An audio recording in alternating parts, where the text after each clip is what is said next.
Magandang gabi. Ang mga kwento na isinasalaysay sa series na ito ay galing sa tunay na karanasan.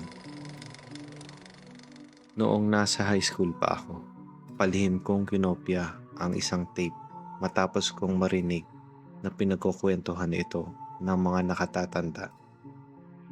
Ang tape na iyon ay tungkol sa past life regression, isang programa na gumagamit ng self-hypnosis para makita ang nakaraan mong buhay. Matapos kong maikwento ito sa aking mga kaklase, ay sunod-sunod ang humiram sa cassette tape na ito. Maraming sari-saring kwento ang mga sumubok. May mga nakakita na sila ay ibang lahi at naninirahan sa ibang bansa. At may mga ilan din na hindi lang iisang buhay ang nakita. Ang buong experience ay para kang nakalutang sa ulap. Hinalintulad nila ang mga visions na para kang nasa ilalim ng tubig. Ang kaibigan kong si Kenneth ang kasunod sa pila ng humihiram ng tape. Sabik siyang subukan iyon dahil sa mga kwento ng ibang tao. Matapos niyang gamitin ng tape, ay madalian niyang sinuli ito at nagbigay ng matinding babala.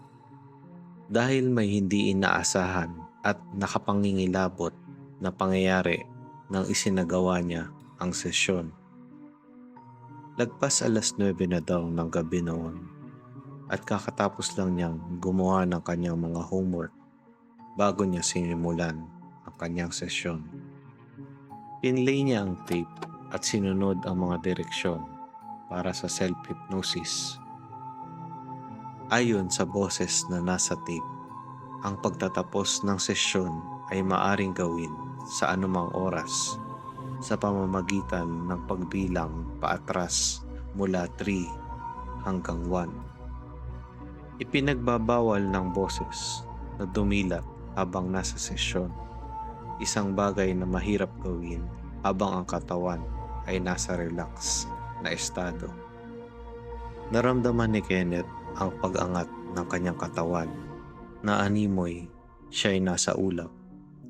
Ngunit sa kasamaang palad ay wala siyang makitang vision ng kanyang mga nakaraang buhay. Nanatili siya sa hypnosis dahil masarap ang pakiramdam dito. Ngunit naging curious siya sa makikita kung puwersahin niyang dumilat.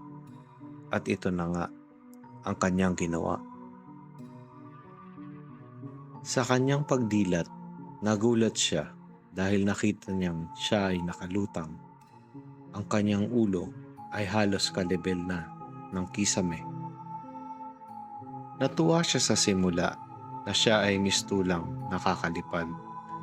Siya ay nagpaikot-ikot sa loob ng kanyang kwarto, ngunit hindi raw niya makita ang ilalim at hindi rin siya makalabas ng kanyang kwarto dahil tila daw may puwersang pumipigil sa kanya.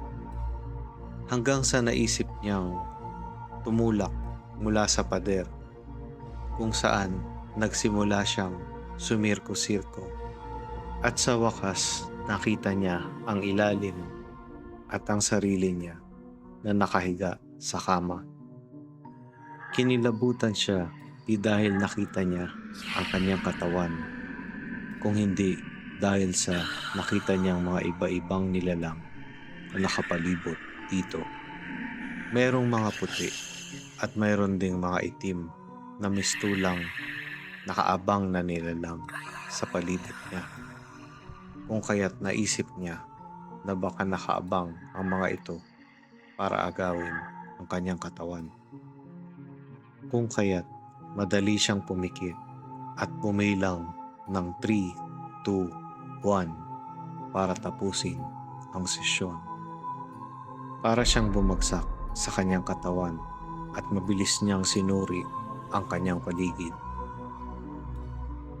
Di natulog ang gabing iyon si Kenneth sa pangamba sa mga nilalang na kanyang nakita.